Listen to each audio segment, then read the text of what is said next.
అయ్యవ్వలు మీ ఆడపిల్లలకు పెళ్లి చేసేటప్పుడు బాగా ఆలోచన చేసి చెయ్యుండ్రి. అసలు వాళ్ళకి ఇష్టం ఉన్నదో లేదో మనస్ఫూర్తిగా అడిగి మరి ఇష్టం అంటేనే పెళ్లి చేయుర్రి. మరీ ముఖ్యంగా వాళ్ళకేమన్నా ఈ లవ్వులు గివ్వులు ఉంటే వాళ్ళతోనే కట్టబెట్టుర్రి. కష్టమో నష్టమో బతుకుతారు. ఇష్టం లేకుండా చేస్తే మాత్రం అట్టిగా ఏం తెలియని అమాయక పెండ్లి కొడుకులు బలైపోతారు. ఇగో గీ పెండ్లి కొడుకు అయితే జర్రంతల బతికి బయటపడ్డాడు. కానీ లేకుంటేనా మొన్నటి మేఘాలయ హనీమూన్ కథ లెక్కనే ఈ పిల్లగాని కథ కూడా కథలుగా మాట్లాడుకునేటోళ్ళు. ఈ నడుమ ఆ అంటే ఊ అంటే మందిని చంపుడు కామన్ అయిపోయింది జనాలకు. అందులో కొత్త పెళ్లి పిల్లలకైతే అల్కగా అయిపోయింది. ఏమున్నా హనీమూన్ అని దొలకబోతురు, కుదిరితే తిండిలో ఏదోటి కలిపి ఆళ్ళే తినబెట్టి చంపుతురు, లేకుంటే మందితో చంపిపిస్తుర్రు. మొన్నటిదాకా దేశం అంతా హల్చలైంది కదా మేఘాలయ హనీమూన్ హత్య. ఇగో ఆమెను ఇన్స్పిరేషన్ తీసుకొనే కావచ్చు ఇంకో ఇద్దరు పతివ్రతలు బయటికి వెళ్ళిండ్రు.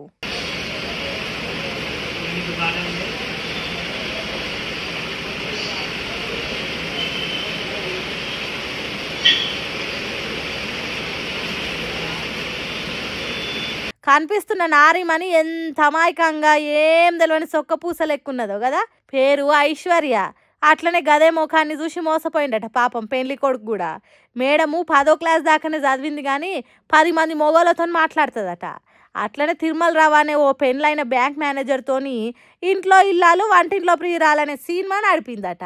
వీళ్ళిద్దరికి తిరుమల రావు వాళ్ళ ఇంటి ఆమె అడ్డం ఉన్నందుకు ముందు ఆమెను చంపినాక వీళ్ళు పారిపోయి లగ్గమాడదాం అనుకుర్రట. కానీ అంతల్మే ఐశ్వర్యకు తేజేశ్వర్ అనే టోన్తోని పెళ్ళయిందట. ఇప్పుడిగా పెద్ద అడ్డం వచ్చేసరికి పథకం బన్ని పాపం ఏం తెలియని తేజేశ్వర్ను చంపిరట. బయట దేశాలకు పారిపోతుంటే పోలీసులు దొరకబట్టి మైలపోలు తీస్తురట. ఈ కథ ఇట్లుండగానే ఇగో ఇది మరీ డేంజర్ అనే చెప్పాలి.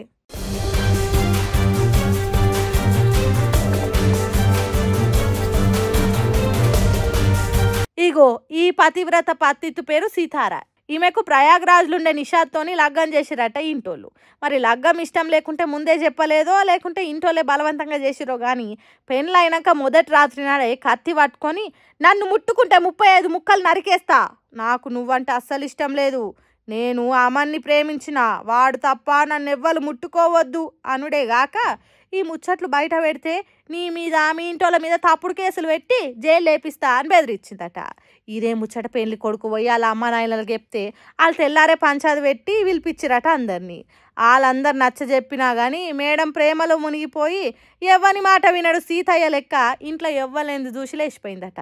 ఖాతమిగా ఆమె లేచిపోవడంతోని పెళ్లి కొడుకు వాళ్ళ ఇంటోళ్ళు అబ్బా సాయిరామ్ జర్రుంటే చచ్చిపోవు, నాది కూడా ఆ మేఘాలయ హనీమూన్ కథనే అయ్యేది కావచ్చని ఊపిరి పీల్చుకురట.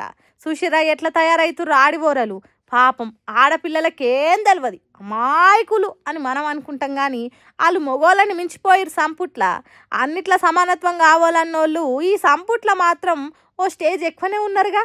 ఇసోంటి ఇంటేనే పెళ్లిళ్ళు చేసుకోవాలంటేనే భయపడుతురు మగ పోరలు పాపం. సరే కానీ ఓ అయ్యవ్వలు జర పెళ్లి చేసే ముంగట ఆ పిల్లకి ఇష్టం ఉన్నదా లేదా అనేది అడిగి చెయ్యుండ్రి అని మాట్లాడుకుంటారట పెద్ద మనుషులు నిత్య ఇసోంటి చూసినాక. అంత తయారైతున్నారా బోనాల పండుగకు?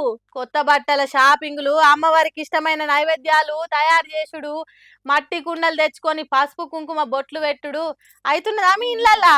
నాకు తెలుసు అయితేనే ఉంటారు. సరే గాని మీకు విషయం తెలుసా? ఈ ఏడు జరిగే బోనాల పండుగల అందరం సంబరపడే స్పెషల్ ఒకటి ఉన్నది. ఏంటిది అంటారా? చెప్పను, మీరే చూడండి. చూసిండ్రా దగదగ ఎట్లా మెరిచిపోతున్నదో బంగారు బోనం. ఈ బంగారు బోనమే ఈ ఏటి నుంచి అమ్మవారికి సమర్పించే స్పెషల్. ఇప్పటి నుంచి ప్రతి ఏడు ఈ బంగారు బోనం గోల్కొండ జగదాంబిక అమ్మవారికి ఎల్లమ్మ తల్లికి సమర్పిస్తారట. అంగరంగ వైభవంగా ఊరేగింపులతోని ఈ బోనం ఎత్తుకొని గోల్కొండకు చేరుతుంటే చూడ 2 కండ్లు జాలవన్నట్టే ఉంటుందట.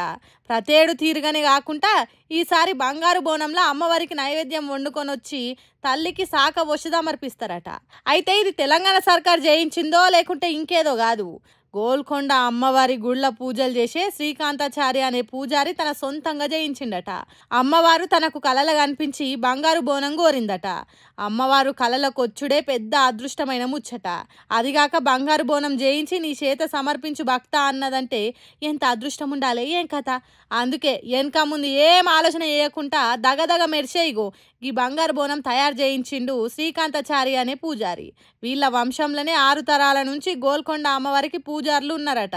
రాజుల కాలం నుంచి పూజలు చేస్తున్నందుకో లేకుంటే అమ్మవారు నా మీద కరుణ చూపిందో గాని కలలకొచ్చి తన చేత బంగారు బోనం సమర్పించుకుంటున్నందుకు సంతోషంగా ఉందంటున్నాడు శ్రీకాంతాచారి పూజారి. ఆషాఢ మాసం మొదలై తొల్కరి శింకులు వడుడుతోని మొదలయ్యే బోనాల పండుగల ఇప్పటి నుంచి బంగారు బోనం దర్శనమిస్తుందట. పోతరాజుల విన్యాసాలు, శివసత్తుల శిగాలు, డప్పు సప్పుళ్ళు, ఢిల్లెంభల్లెం మూతలు, కళాకారుల ఆటపాటలతోని గల్లీ గల్లీ మారు మోగిపోతుంది. వాటి నడుమ నుంచి ఈ బంగారు బోనం బయలెల్లుతుంటూ ఉంటుంది. నా సామిరంగా చుట్టూ జనాలకు పూనకాలే ఉంటాయి అనుకో రాదుర్రి. గురువారం మొదలయ్యే బోనాల తర్వాత ప్రతి బుధవారం గురువారాలల్లా గోల్కొండలల్లా పూజలు ఉంటాయట. అందుకోసం సర్కార్ అన్ని ఏర్పాట్లు చేస్తున్నది. ఇప్పటికే చాలా మంది భక్తులు వచ్చి పూజలు చేస్తున్నారు. ఇక ఈసారి బంగారు బోనం షురు అవుతున్నది కాబట్టి ఆ ఊరేగింపులను, ఆ కోలాహాన్ని కండ్లార చూసేటందుకు గోల్కొండకు పోదాం. ఏమంటారు? అందరు సిద్ధమే కదా?